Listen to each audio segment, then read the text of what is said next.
बिस्मिल्लाहिर्रहमानिर्रहीम। अस्सलाम वालेकुम वरहमतुल्लाहि वबरकातुहू। आज हम बना रहे हैं मसाला चाय। अगर आपको हमारी वीडियो अच्छी लगे तो लाइक करें और हमारे चैनल को सब्सक्राइब करें।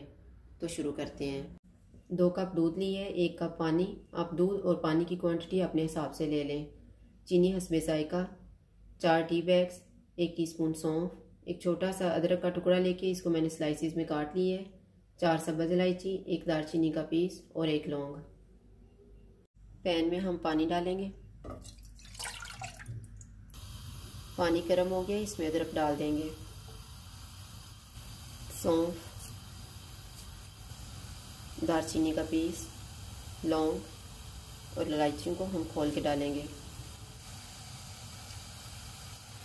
जब 2 उबाल आ जाएंगे तो इसमें हम टी बैग्स डाल देंगे। टी बैग्स डालने के बाद भी 2 उबाल आ गए हैं। अब हम इसमें चीनी डाल देते हैं। अब इसमें हम दूध डाल देते हैं। चाय को हम 2-3 उबाल आने तक पकाएंगे। चाय को 3 उबाल आ गए हैं। अब हम चूल्हा बंद कर देते हैं और चाय को छान लेते हैं।